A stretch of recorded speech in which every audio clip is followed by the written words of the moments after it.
Dossier de la semaine. La question est simple.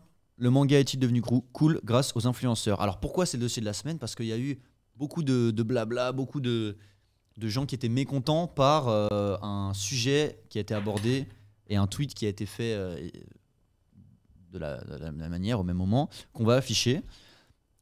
Donc voilà, on n'est pas ici pour parler du Kikusho ou pour dire quoi que ce soit, on parle vraiment du sujet. Les mangas sont devenus plus cool grâce aux influenceurs. Est-ce que c'est vrai? Est-ce que c'est faux? Pourquoi? Oui, pourquoi? Non. On va décrypter ça, on va parler de ça tous ensemble. Après, on vous montrera un peu des réponses qu'il y a eu sur Twitter que j'ai sélectionnées, qui sont, selon moi, après c'est que mon avis, plus ou moins des bonnes réponses.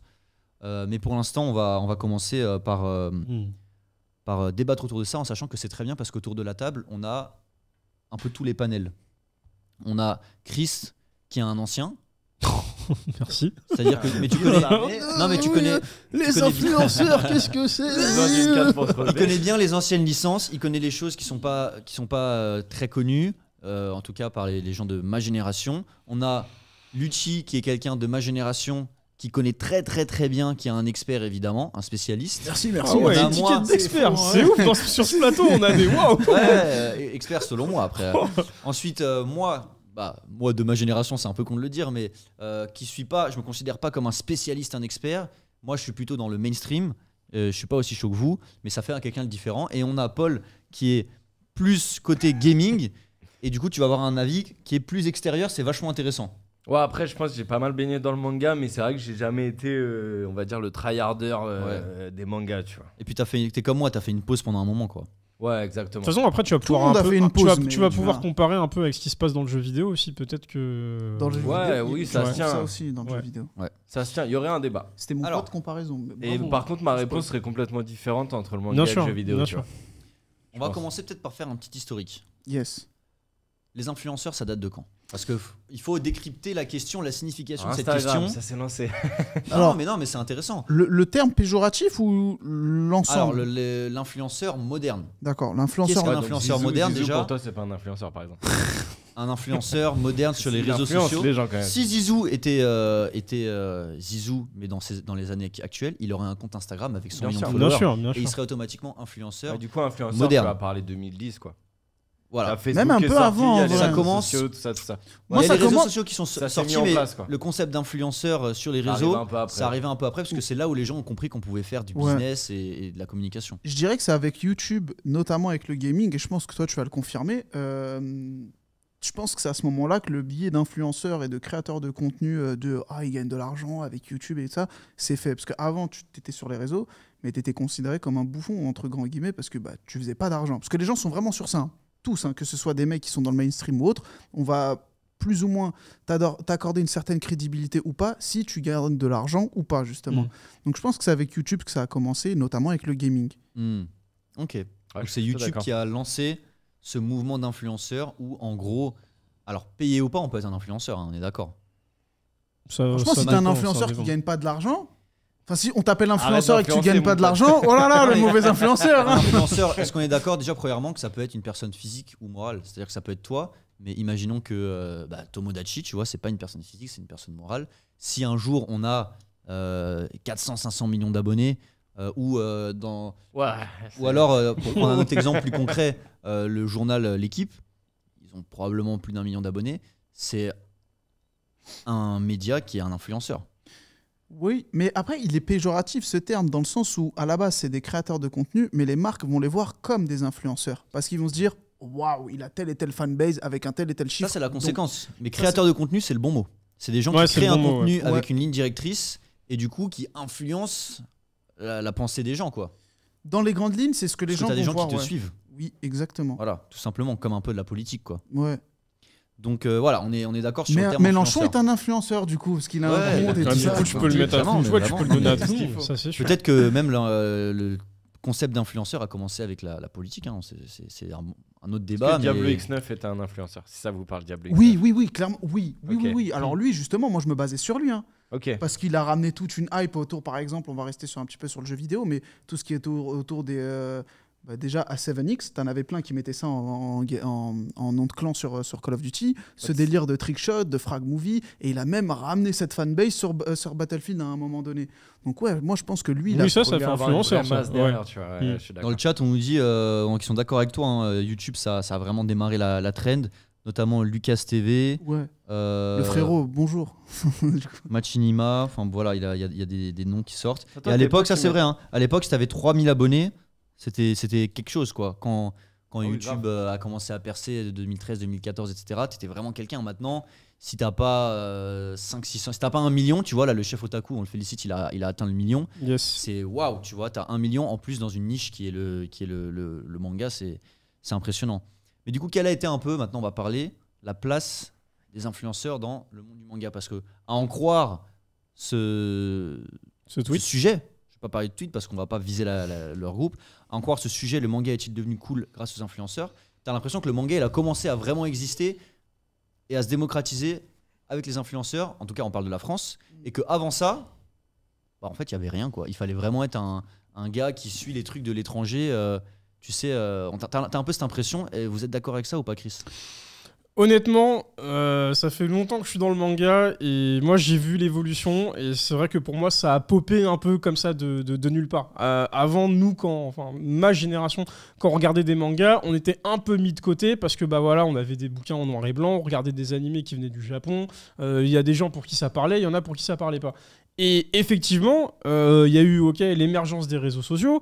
Quand Instagram est sorti, moi je me souviens, pour moi à l'époque je pensais que c'était un filtre pour retoucher des photos. Et c'est tout. Mais c'était le cas à l'époque. Et c'est tout. Et je pense qu'à l'époque c'était ça. C'était tu mettais tes photos, tu mettais un filtre. Fin. Ouais. Aujourd'hui, bon, les réseaux sociaux ont émergé et même évolué. À l'époque, moi je me souviens, YouTube, c'est juste une plateforme où tu avais des clips vidéo. Et le premier, on va dire, que j'ai découvert en tant qu'influenceur, entre guillemets, ou qui a changé la donne, pour moi, c'était le joueur du grenier. Voilà, c'est avec lui que j'ai commencé et que je me suis dit, là, YouTube, ça devient cool. Ça devient intéressant parce que ce que j'avais vu, ça se faisait pas. Et en plus, le mec rageait sur ses jeux, machin. Est-ce que maintenant, aujourd'hui, dire que le joueur du grenier est un influenceur ou pas, je ne sais pas. Mais pour moi, il tient plus. C'est plus une petite échelle, mais voilà, c'est plus pour moi un personnage, on va dire public entre guillemets, qu'un influenceur. Mais du coup, quand tu as démarré, donc mais j'allais venir. Quand tu étais au collège, on va dire, on a tous un peu été dedans, au moins au collège. Comment tu te retrouvais ça? Par quel moyen t'arrivais à voir, pas à lire ou à voir un manga, mais à te réunir, tu vois? Est-ce que parce qu'il n'y avait pas d'influenceurs, il n'y avait peut-être pas autant de forums que maintenant. Qu'est-ce que tu veux? Est-ce qu'il y avait des programmes, des choses qui te permettaient de te poser et te dire ok, là je sais que je vais avoir... Il n'y avait pas tout ça, gars. C'est-à-dire qu'en fait, il y en avait pas. En fait, les seuls médias qu'il y avait à l'époque, c'est ce qu'il y avait à la télé. Et il y avait que la télé. Et pour moi, il y avait déjà des sites comme Notigelon qui étaient déjà là à l'époque, où tu avais des forums, tu pouvais te retrouver. Il y avait Manga News aussi. Mais en vrai, on n'avait pas de personnes qui représentaient le manga. Le manga n'était représenté que par des programmes télé. Du style Game One, G1. Avant, moi je parle même avant ça. Ouais, bon, il y a eu le Club d'eau, il y a eu la case dans les années 2000, mais c'est que le manga n'a été représenté que par des médias ou par des chaînes, mais pas par des personnes. À part, hormis Dorothée, oui, qui elle est un peu le statut d'icône pour les gens qui ont 40 ans ou 45 ans aujourd'hui. Voilà, on peut même la considérer comme la première influenceuse manga entre guillemets qui a su rassembler des gens autour d'une passion. Donc au niveau des personnes morales, c'est un peu, ça a commencé avec Dorothée pour peut-être ta génération et même avant.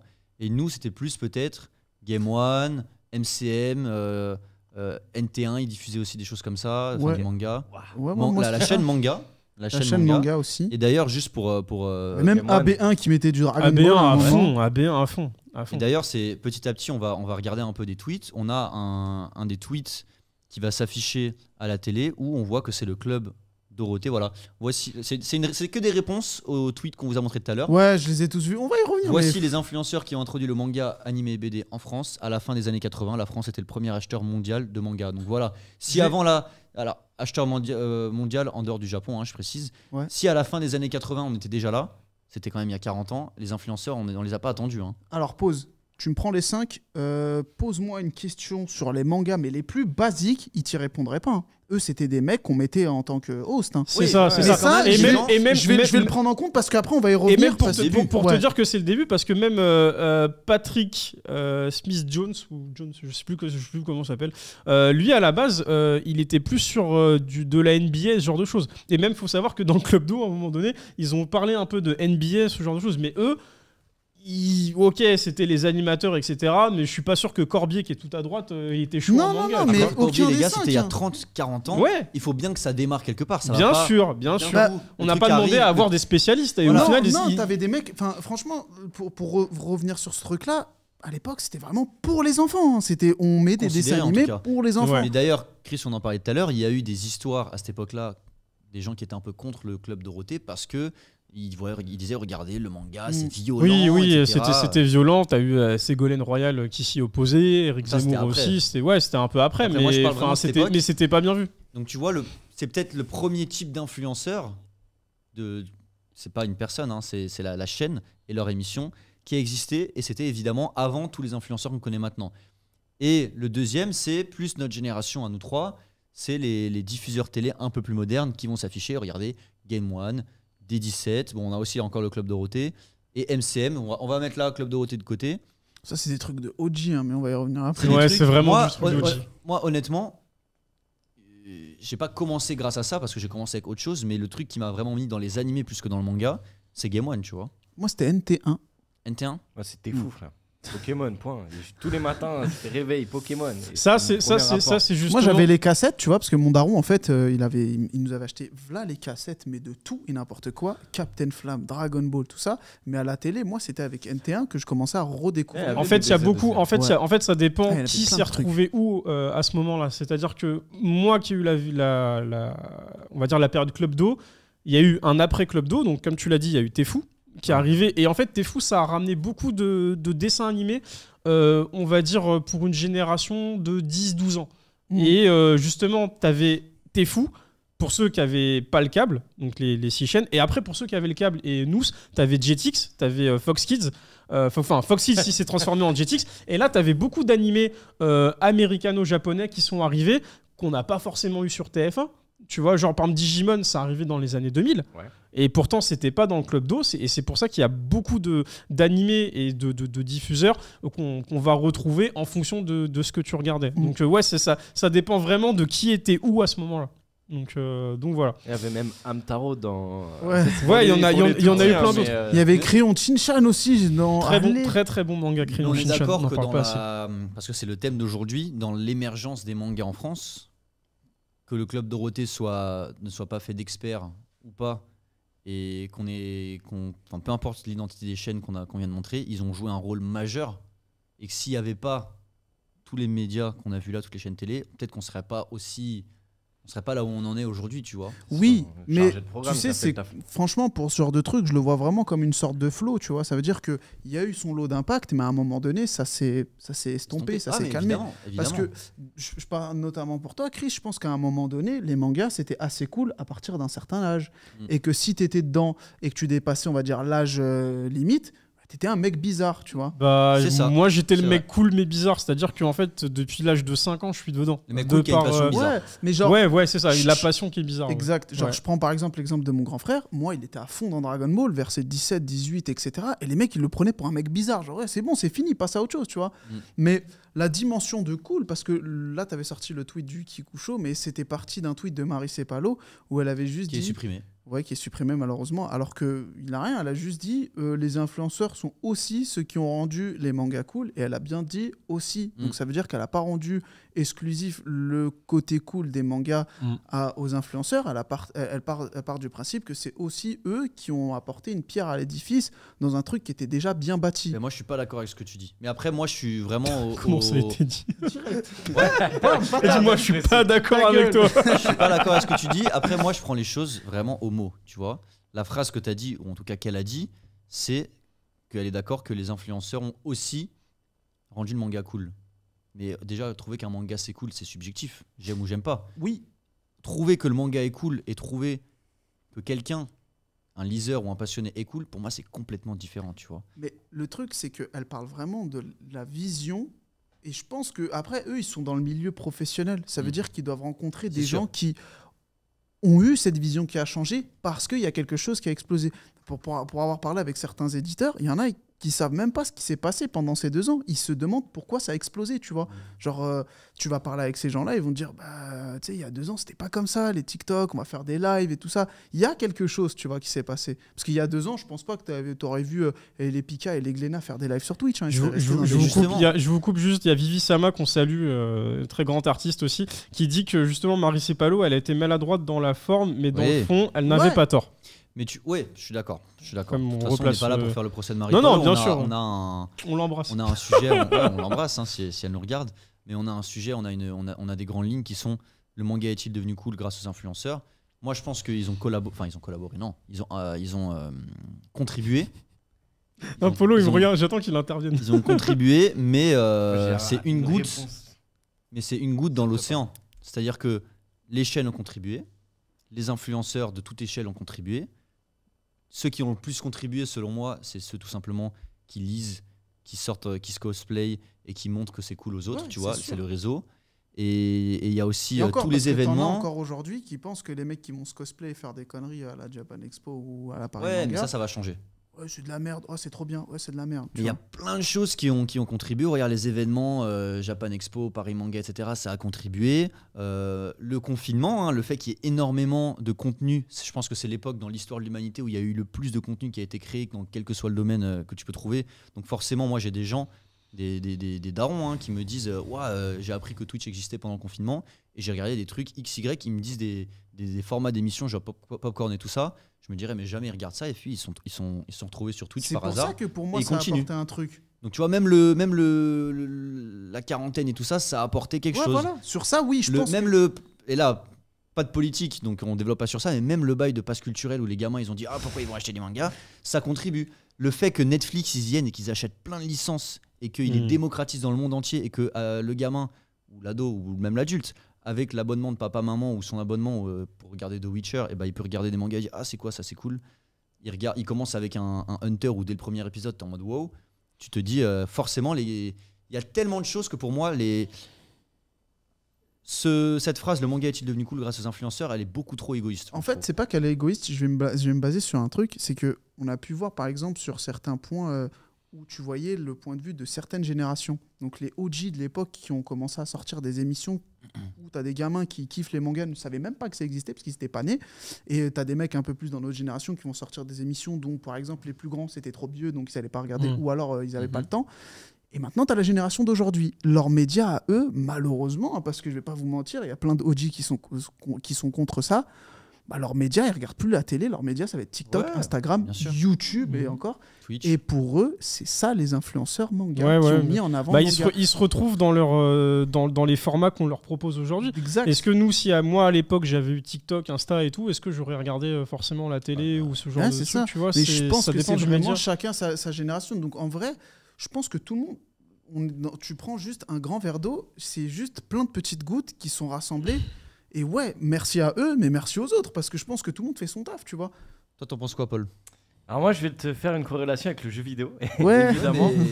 En gros, le manga est-il devenu, de mon point de vue, hein, bien sûr, est-il devenu cool grâce aux influenceurs? De ma génération, je dirais que non, ça a pu devenir cool et élargir le spectre justement du manga, où tu as des gens qui, de base, s'intéressent pas au manga, vont rentrer là-dedans, ou même, tu vois, des gens qui vont se dire c'est cool, du coup j'y vais, alors qu'ils savent qu'ils aiment pas forcément, tu vois. Je pense que tu as tout ça, donc pour moi, à la réponse, le manga est-il devenu cool grâce aux influenceurs? Non, mais le jeu vidéo est-il devenu cool grâce aux influenceurs? Oui. En France, en tout cas. Où je rejoins ce que tu disais au niveau de la violence, enfin c'était violent, c'était mal vu, c'était une perte de temps. Tu restais chez toi, tes darons ils disaient il fait beau, t'as pas le droit de rester chez toi, tout ça, tu vois. Et tout le côté, dire Domingo, tu vois, ou des mecs. En plus, nous, on a une communauté super bienveillante. Donc, tout ce côté. c'est vrai, ça. Déviolentisation. Je vais rebondir à ça après. Moi aussi. Tout ce côté violent. Je rebondis sur toi. tu le retrouves à travers une communauté. C'est là où on a de la chance en France, mais super bienveillante. Et du coup, tu te dis, ces gars-là, non, je suis désolé. Ils jouent aux vidéos, ok, ils jouent à Call of, ok, ils jouent à Battlefield. Mais c'est des choupis, tu vois. C'est vrai. Ouais. Putain, je sais plus si j'avais dit ça à qui la dernière fois. Vas-y, je te laisse. Non, Vas-y. mais voilà, tout à l'heure, tu vois, tu viens de le dire, tu parlais de bienveillance. Justement, à contrario, moi je trouve que la commu manga aujourd'hui, elle est pas forcément bienveillante entre elles. Parce que trop de gens peut-être. Et parce que trop de gens, et on le voit tous les jours sur les réseaux, et ceux qui sont dans le chat, je pense qu'ils peuvent le confirmer aussi. Mais en fait, aujourd'hui, je sais pas, il se passe quelque chose dans le manga game qui fait que tout le monde va essayer de se contredire, personne ne se tire vers le haut. Là, on l'a vu, preuve en est avec les tweets. Hein. Dès qu'il se passe quelque chose, on est là pour descendre la personne. Ouais, je vais citer un exemple. Je voulais pas forcément le citer pour pas plus le mettre dans la sauce qu'autre chose. Mais voilà, par exemple. Du coup, en plus au début, lâchez pas de nom. Non, mais de toute façon, il me connaît. Il sait que je vais pas le. De toute façon, je vais le défendre. Mais par exemple, Shedlick a été invité dans l'émission dans la légende il y a 2 semaines. Nous on en avait parlé un peu en off, etc. Voilà, dans un extrait il parle pendant 1 minute où voilà, il dit que Naruto c'était cool, que lui voilà, il aime bien le Big 3, etc. Et que vraiment Naruto a un peu popularisé le manga dans les années 2000 où il n'y avait rien. Il avait une grande place. Exactement, ouais, une grande place. De grandes conséquences dans ce qu'est le manga aujourd'hui. Exactement. Et à la suite de ces propos là, tu revois dans les tweets qui ont été cités, il se prend une déferlante de puristes, de gens qui sont mais non, mais qu'est-ce qu'il raconte et tout, nous à notre époque. Nous à notre époque, ceci, cela. Et en fait, moi, en vrai, je ne lui en veux pas d'avoir dit ça. Et en vrai, faut aussi comprendre pourquoi il a tenu ses propos. Moi, je pense que c'est plus un gars de votre génération à vous. Et il faut savoir que. Il a mon âge. Il a ton âge. Bon, on va pas citer ton âge dans le. J'ai 34 ans, non, je rigole. Le bâtard. T'es plus vieux que moi. Bref, mais en fait, pour dire que lui, à cet âge-là, on va dire dans ce trou des années 2000, entre guillemets, où apparemment, pour certains, d'après le Club d'eau, après Dragon Ball Z, il n'y a rien eu. C'est faux, mais on peut pas lui en vouloir d'avoir dit ça, dans le sens où, pour moi, à l'époque, dans les années 2000, peut-être qu'il était trop jeune pour savoir qu'il y a eu d'autres mangas comme GTO, qui était dans la case, FMA, Vision des Scaflowns. Je vois ce qu'il veut dire. Il veut peut-être dire une vraiment très grosse voilà, série. Mais lui, il parlait d'une très grosse série. Mais en fait, ces séries, c'était déjà des grosses séries pour l'époque. C'est juste qu'on changeait un peu de genre. On était toujours habitué à avoir du shonen, neketsu, etc. Moi, je vous avoue, quand Onizuka il est arrivé dans ma life en 2004, quand GTO était diffusé à 18h sur Canal+, la claque que je me suis pris déjà parce que la VF elle était incroyable, elle était ouf, et que je me suis dit c'est quoi ce manga, c'est quoi ce prof, et je me suis dit wow, ça change, c'est frais, c'est innovant. Full Metal Alchemist pareil. Donc en vrai, ok, c'est des mangas qui peut-être qui ont une petite commu aujourd'hui par rapport à un Naruto, mais on peut pas lui en vouloir d'avoir dit ça, d'avoir tenu ses propos, parce que lui, à cette époque-là, il a peut-être pas connu ces choses-là. Dis-moi. En tout cas, moi, je vais te rejoindre sur un truc, c'est que tu peux pas reprocher, surtout de manière agressive, à n'importe qui, que ce soit un influenceur ou pas, mais pour le coup un influenceur, d'aimer quelque chose ou de ne pas connaître autre chose. On en parlait avant, Chris, ou d'adorer. Quand je dis adorer, c'est vraiment pas genre en mode j'adore, c'est vraiment, tu vois, de surkiffer, fanatique. Voilà, il y a Mister Pawson, excusez-moi, qui vous dit, il dit on peut lui en vouloir d'être invité sur une émission de grande ampleur pour parler d'un sujet qui est censé connaître et qui dit de la grosse merde. Mais là, justement, si tu m'avais laissé excuse-moi, finir, c'était pour qu'on fasse interagir le chat. On le lit, hein, mais justement, moi, je suis pas d'accord parce que le gars, il vient, il dit ce qu'il pense, il va pas s'adapter à tout le monde. T'es influenceur, t'as ta communauté. Ta communauté, elle te suit pour ce que tu fais. C'est pas tu fais quelque chose par rapport à ce que les gens veulent. C'est t'as ton identité. Non, mais fais ce que tu veux. Bien même, c'est pas un journaliste qui connaît tout sur tout. Lui, il donne sa vision à lui de comment il a apprécié. C'est pas Valentin Paco, tu vois. Ouais, non. Il a même t'as le droit d'avoir tes choix, t'as le droit d'avoir de prendre tes décisions, et du coup, tu fais ce que tu veux. Si les gens sont pas d'accord, si les gens, ils peuvent le dire, comme tu as dit, la communauté gaming, elle est bienveillante. Et alors, je suis pas d'accord, patati patata, mais alors. Marie Palo, elle s'est pris un tsunami dans la gueule, c'est pareil. Calmez-vous. Vous avez ma question est la suivante maintenant. Pourquoi les gens ne sont pas d'accord avec ça? Mais c'est pas ça le problème. Oui, mais si, apparemment, c'est un problème. Non, t'as pas écouté ce que j'ai dit. C'est pas le problème, c'est pas qu'ils soient pas d'accord. C'est la manière de péter un câble. Bah justement, pourquoi les gens pêtent un câble? Ah, ok. C'est ça ma question. Pourquoi les gens pètent un câble? Parce qu'ils sont pas éduqués. Non, éduqués, c'est gros. C'est des fans de jeux vidéo qui sont cons, il y en a, tu vois. Mais moi, je pense vraiment, en fait. Ça, c'est la passion pour moi.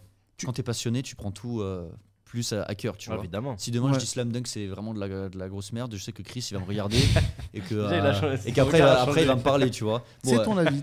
Il fait ce regard, après regarde, il a répondu à 2 questions. Donc, ouais, toi et moi on va se mêler de toute façon. Pour revenir sur le sujet, en fait je pense qu'il y a vraiment une cassure dans le sens où les OG qui ont... Déjà, on va repartir de ce truc-là. Si Shedley il a été attaqué, la majorité, c'est des OG. Ça veut dire que eux, c'est des mecs qui kiffent les mangas, bien patrimoine, bien... il est pas connu. Pas que OG quand même. Hein. Il y en a eu beaucoup des OG dans le groupe. Qui ont lancé le truc, il y en a eu des OG. Mais la majorité des gens qui sont allés attraper la veste, c'est des mecs à l'ancienne, tu vois. C'est-à-dire que eux, ils connaissent plus ou moins l'historique du manga dans ses détails, tu vois, et qui ont un peu le seum de voir un type qui n'est pas forcément pour eux légitime de parler de quelque chose où quand tu es invité, tu es censé être légitime. Maintenant, ma question, et je l'ai bien dit tout à l'heure, les influenceurs qu'on avait vus et qui ont commencé à mettre des screens, ceux-là, ils n'étaient pas légitimes. Hein. Tu leur poses une question, des mais je savais même pas les tweets qu'on a montrés. Ouais. Non, je te parle pas des mecs. Hein. Non, je te parle pas des mecs. Je te parle de, par exemple, tu prends les 5 personnes du Club Dorothée, tu leur poses une question toute simple sur Dragon Ball, ils vont faire Kamehameha, fin, tu vois, et encore. Même les doubleurs. Même les doubleurs. Parce qu'ils s'amusent à dire lumière et moque. Non, mais c'est notre époque, mais c'est pour dire que j'ai l'impression que autant les créateurs de contenu, on leur demande des trucs, où même un être humain lambda, il peut pas, c'est-à-dire un oubli ou juste je ne connais pas, tu vois. On leur demande de tout connaître sur tout, de tout savoir, etc. dans le moindre détail, alors qu'à la base, c'est juste des mecs passionnés. Le gars kiffe, tu vois. Pour moi, les influenceurs, ils ont de comptes à rendre à personne. Déjà d'une, et de deux, pour revenir sur... Si tu as des contrats avec, je sais pas, des éditeurs et tout, tu vas pas commencer à cracher sur les oui, ça c'est sûr. Mais d'un point de vue de ce que t'aimes bien lire, c'est comme si demain, je te démolis parce que ton vélo il est vert et que j'aime pas le vert, tu vois, genre malheureusement c'est ça. Est-ce que en vrai le vert t'arrives pas. Pardon, désolé. Est-ce que en vrai c'est pas un peu arrivé malgré eux est-ce que ce serait pas genre une espèce de spirale dans laquelle ils sont tombés en se disant tiens, je vais parler d'un sujet, je kiffe les mangas, je vais parler de ça, ça a marché, ça a fait un effet boule de neige. Ils ont pas cherché ça, ils ont jamais cherché ça. Je pense que c'est parce qu'il y a eu trop d'importance, ils ont été mis beaucoup en avant et les mecs ils ont dû péter le seum. Les OG ils ont dû dire pourquoi lui il est tout le temps là, pourquoi lui il est tout le temps là, pourquoi lui il est tout le temps là. Peut-être des gens qui sont jaloux aussi. Hein. Je pense qu'il y en a. Je pense qu'il y en a. Ouais. Franchement, tu prends, majoritairement tout ce qu'on a reproché aux influenceurs manga juste sur l'aspect contenu. Eh ben, je t'assure qu'il faut rendre. Je suis désolé, hein, mais peut-être que je vais me faire taper dessus. Ils rendent meilleur hommage à l'animation Japanimation que ce qu'on a pu voir à l'époque dans le Club Dorothée. Il y avait des sketchs des fois qui étaient ultra cringe, mais à la mort. Mais était petits. Tu parles quoi? Tu parles des inconnus? Oui, mais plein d'autres trucs, tu vois. Meilleur hommage ou pas, ils rendent hommage et ils contribuent à la vie du manga game, ils contribuent à tout ça. Mais ce qui s'est passé récemment, je pense que c'est en grande partie grâce à TikTok. L'influence de TikTok autour des mangas, du pass culture et de l'achat, comme par hasard, c'est avec l'expansion de TikTok. Et en plus de ça, c'est avec l'expansion des influenceurs. Donc les créateurs de contenu, péjorativement. Les mecs ont commencé à avoir plus d'abonnés. TikTok a commencé à avoir plus de téléchargements. Et les mangas, comme par hasard, on se retrouve à l'une des meilleures années en termes de vente. Les hommes mentent pas les chiffres. Et si tu veux vraiment donner un essor, parce que j'ai l'impression que tout le monde sort les années 90, mais personne parle des années 2000 en termes de manga, qui est l'un des plus grands naufrages en termes de vente, d'édition, tout ce que tu veux. Il n'y avait pas d'influenceurs, il n'y avait rien, et c'était là où tu il y a des boutiques qui ont fermé à cause de ça. Exactement. Par exemple, anciennement, Manga Story, ça s'appelait comment, à votre avis, à l'époque? Est-ce que vous avez connu l'avant Manga Story? Ouais, c'était à République, il me semble. Ouais, ça s'appelait Manga Distribution. Ouais. Et c'était tenu par AB. C'est moins charmant. Mais ça s'appelait Manga Distribution et ça vendait énormément de coffrets DVD et de cassettes vidéo. Après, on est arrivé à l'ère du numérique, ça s'est cassé la gueule, ça a fermé. Bon, après, ça a rouvert avec Manga Story. Mais oui, effectivement, comme tu le dis, il y a eu un grand creux dans les années 2000 en termes de vente de manga. Plein de séries se sont fait interrompre, etc. Donc aujourd'hui, que les influenceurs remettent ça un peu au goût du jour et d'une manière différente, je trouve pas ça choquant. C'est pas choquant, d'autant plus que dans le chat, là, j'ai vu que ils ont cité Netflix encore une fois. Pour moi, c'est aussi, et tu as cité TikTok, c'est aussi les conséquences de notre avancée technologique. Moi, j'allais dire aussi que je pense que tu as un choc générationnel. Puisqu'il y a eu un trou dans les années 2000, tu vois, les puristes d'avant 2000, du coup, ils reconnaissent pas comme ils reconnaîtraient ça, c'est vrai. C'est très vrai ce que tu dis, Paul. Parce que même moi, je suis pris dedans. Ouais, normal. Genre, tu vois mes petits cousins, ils te parlent que de manga mainstream, mais moi, j'ai l'impression de pas les comprendre, tu vois. Enfin, je vais lire par exemple Jujutsu Kaisen, Naruto, mais dans comment eux ils vont apprécier, Je me sens pas dedans, Ouais, par peut-être exemple. que t'appréciais pas de la même façon quand t'étais jeune non plus. Franchement, si. C'est juste que je pense que j'ai grandi. Par exemple, t'as des vidéos sur TikTok, pour faire le rapprochement, où on va nous montrer tel et tel personnage dans la vie de tous les jours. Et les gens, ils kiffent ça. Et moi, j'y arrive pas. Je fais, c'est cringe, tu vois. Ouais. Mais ils kiffent. Donc, je pense qu'en fait, que je commence à devenir vieux de par ce biais-là, tu vois. Et ouais, juste du coup, pour finir, il paraît, je refais un lien avec le jeu vidéo. Le seul moment où tu as vraiment vu ça, c'est la sortie de Fortnite. C'est-à-dire Fortnite, d'un coup, tu passais vraiment une génération. Tu vois, genre vraiment, ça t'est accessible aux 8 ans et un jeu de tir, tu vois. Du coup, tu as été puriste à H1Z1, PUBG ou ces trucs à l'ancienne, tu vois. Et du coup, c'est là où tu as vu que sur Twitter, tu avais vraiment la guerre des générations. Et je pense que c'est juste ce trou qui, quand tu as vraiment une génération qui saute d'un coup, tu te retrouves avec les deux générations qui s'affrontent, que ce soit jeux vidéo, manga et manga d'autant plus. Et c'est vrai que le GTO a pu passer peut-être un peu plus sous silence, enfin ça t'a pas fait une bonne transi entre ce qu'était DBZ, enfin Dragon Ball et DBZ, et Naruto. En fait, ces mangas que je t'ai cités tout à l'heure, effectivement, en fait, c'est des gens qui les ont découverts comme ça, mais on va dire qu'il y a une majorité de personnes qui ont quitté le manga entre-temps. C'est-à-dire que ils se sont dit, vas-y, moi je grandis, j'ai grandi, et ils se sont pas retrouvés forcément dans ces animés où ils les ont découverts un peu plus tard, parce que c'était un nouveau tournant. Et voilà, on en est aujourd'hui. Après, on parlait tout à l'heure de jalousie, d'envie, de machin et tout. Il y a quand même un truc qui fait grosse polémique et qui pour moi rentre en compte avec le sujet qu'on est en train de traiter. C'est aussi les éditeurs qui envoient les kits presse et tous ces machins. Ce qui fait rager les gens sur les réseaux. Parce que on va envoyer un kit presse à quelqu'un qui parle par exemple que de manga mainstream et ça va frustrer des gens parce qu'ils vont dire mais attends, lui il est pas forcément légitime, pourquoi il parle que de ci, que de ça, il va parler que de SNK, de Hunter, de Naruto, de One Piece, nanana, et on envoie des trucs à ces gens-là alors que on va te citer d'autres gens, parce que les gens dans les tweets ils vont dire bah il y a lui, regardez, il fait des trucs beaucoup mieux, il essaie de sans trop forcément faire genre les fanboys, mais de dire que ce gars-là, il fait du meilleur contenu, pourquoi vous le mettez pas plus en avant que juste une meuf qui va lire le truc et juste parce qu'elle a un nombre d'abonnés suffisant, elle va devenir ambassadrice ou ce genre de choses. C'est un autre débat, ça. C'est un autre débat, bien évidemment, mais ça rentre dans le C'est un autre débat si on revient un peu à la... Mais je suis d'accord, on pourra en reparler une autre fois. Si on revient à le manga est-il devenu cool grâce aux influenceurs, moi je vais vous poser la question, les influenceurs manga sont-ils devenus cool grâce au manga? Donc les influenceurs sont-ils devenus cool grâce au manga? C'est-à-dire que... Ah oui. On en parlait tout à l'heure, enfin. Ouais. Il y en a, ils sont rentrés dans cette masse parce qu'ils ont vu que ça commençait à être cool. Haha, j'aime les mangas, alors qu'ils en avaient rien à foutre il y a quelques semaines, tu vois. Pour moi, le manga, c'était déjà cool. Ça a toujours été cool. Il y a des gens qui étaient là, qui étaient influenceurs ou non, ils sont devenus cool grâce au manga. Après, naturellement, comme c'est leur identité maintenant, même peut-être de façon involontaire, ils le redonnent, tu vois, parce que t'en parles, tu contribues, tu reçois des kits presse, que tu sois légitime ou pas, que tu les ouvres correctement ou pas, les gens de ta communauté le voient. J'ai vu dans le chat tout à l'heure, quelqu'un disait que ça peut arriver que quelqu'un découvre une nouvelle licence. Prenons l'exemple de Sakamoto Days. Quelqu'un le découvre juste parce qu'il a vu le Reels de Luchisco, tu vois. Let's go. Cette propagande, j'aime. Mais tu vois, non, mais... Il l'a fait mais en tout cas, ce que je veux dire, c'est que ça a forcément... ça aide, et du coup les influenceurs, les éditeurs vont l'utiliser, comme tu as commencé à en parler. Mais pour moi, c'est pas le manga n'est pas devenu cool grâce aux influenceurs, c'est le manga est devenu cool grâce à 2 points, tu as une longue liste, et dans la liste, tu as les influenceurs. Ouais, c'est ça. Moi, c'est ça. Ils y contribuent. C'est pour ça, franchement, tu vois dans mes notes, il y a écrit la question et écrit oui et non dans mes notes. Le truc est loin. C'est vraiment oui et non. C'est-à-dire que dire totalement non, c'est faux. Dire totalement oui, c'est faux aussi, en fait. Mais par contre, est-ce que le manga nous a pas rendu plus cool tout court? Franchement, ouais. Je pense que ça a été mieux accepté. Et, ça, je vais pas te mentir, il y a des soirées où ça passe crème. Hein, ouais, et comme vous le dites, je pense que les influenceurs, ils y contribuent parce que avant que le manga soit cool, le mot c'était otaku. T'étais un gars, t'étais... Pardon, excuse-moi, vas-y. Non, mais totalement. T'étais un otaku, t'étais un mec bizarre, t'avais des patchs sur ton sac et des pins, les gens te regardaient un peu bizarre, t'étais cosplayé sans trop l'être, avec des oreilles de chat et tout, c'était super mal vu à l'époque. À part en convention, où c'était à la Japan Expo, c'était le seul jour de l'année où tu pouvais être normal, parce que dans RERD, t'avais tout le monde qui était comme toi. Que j'attendais, normal. Pour moi, c'est une question de norme. C'est quoi la définition de la norme? C'est quand t'as une majorité de personnes qui font un truc, ça devient une norme. Exactement. T'es quelqu'un de normal. Si tu fais un truc différent, peu importe si c'est bien ou pas bien, t'es pas normal, d'accord? Ou anormal. Même si c'est anormal, c'est trop péjoratif.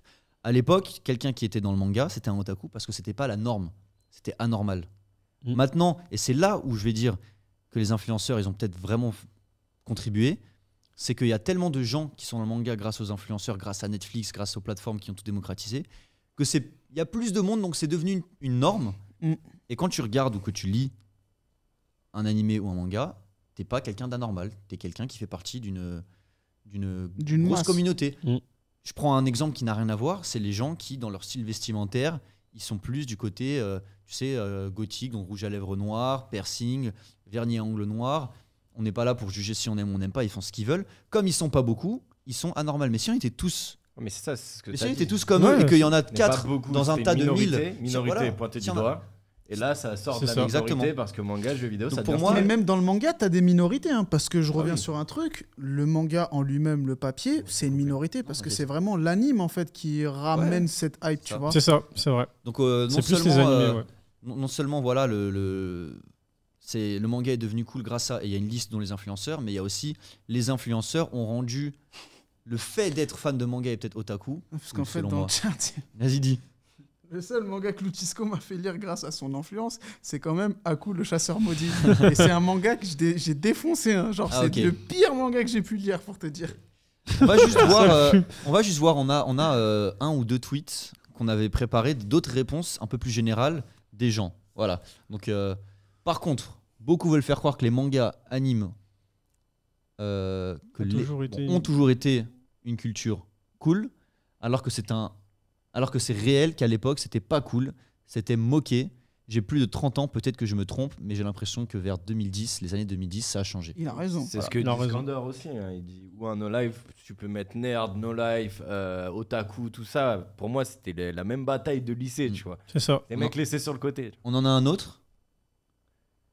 Donc voilà, lui par contre, vous allez voir, hein, il s'est un peu lâché. La blague de merde, je suis fan de manga depuis plus de 30 ans dans ma vie. J'ai connu Récré à 2. C'est un OG. Là, c'est un OG de ouf. Là, point blague.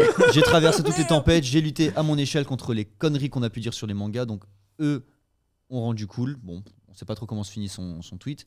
Les mangas, mais vous foutez de ma gueule. Animeland, Manga, donc la chaîne, Game One, le signe Scantrad et de fansub.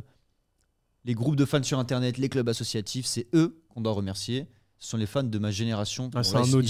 Il jette des fleurs, mais il a pas tort. Il a pas entièrement tort. Dans ce truc-là, il parle de l'expansion de la pop culture, mais dans aucun cas, il te parle du principe de ce que les influenceurs ont fait de mal. Hein. Parce que ce qu'ils sont en train de faire, et même pour certains d'entre eux, ça tue certainement le manga, puisque ça flingue les ventes, donc les éditions. Donc, dans l'univers, par exemple, quand tu te balades juste dans un supermarché, il y a des mangas que tu vas pas retrouver, parce qu'il y a des sites de Scantrad, ou alors parce que les gens vont... Là, il a juste cité... Là, il a cité que des animes. Je suis désolé, quand je lis ce truc-là, je me demande si le gars va juste lire des mangas ou juste regarder des animes, tu vois. Ouais, c'est vrai, ouais. Franchement, tu sais, autant les influenceurs, ils ont peut-être pas rendu cool dans la majorité, mais autant il y en a plein qui m'ont fait découvrir des mangas ou même juste des animes, tu vois. Et je pense qu'on est plein dans ce truc-là. Donc ouais, en vrai, tout le monde a fait ce taf-là, mais c'est pas l'exclusivité qui est donnée, tu vois. Après, j'avoue que je pense que tu peux avoir le bras de fer manga-anime. Avec toujours cette galère de regarder lecture, tu vois. Où la lecture, c'est moins fun que juste regarder. Donc, J'ai juste une image en plus à vous montrer pour vraiment montrer ceux qui sont pas d'accord que le manga en France, ça existait avant les influenceurs. Juste voilà. C'est un peu un débat. C'est juste cette couverture de Paris Match qui est quand même un grand journal, enfin même un grand magazine français et encore plus avant. Alors que Chris il a regardé tout sauf ce qu'il faut. Non mais j'ai lu le truc en bas à droite. Non moi j'étais sur le pape. Voilà. Comme d'habitude, il y a des indisciplinés autour de la table. Moi, tout ce que je voulais dire, c'est que regardez, on va regarder la gauche, la folie Goldorak, l'aventure extraordinaire d'un personnage. Alors j'ai du mal à lire ces bande dessinée conçue au Japon et qui a conquis les jeunes téléspectateurs. Voilà. Et regarde, je te montrer qu'avant qu'il y ait tout ça, il y avait quand même un engouement et ça existait. C'était peut-être pas quand tu regardais, enfin plutôt à l'époque quand tu lisais, t'étais pas forcément quelqu'un de cool, mais le truc était déjà cool. Mais encore une fois, moi je vais vraiment rester sur ce truc-là. Ça, c'est pendant les années 90, c'est pendant l'explosion de Goldorak ou Grandizer pour les OG, on sait jamais.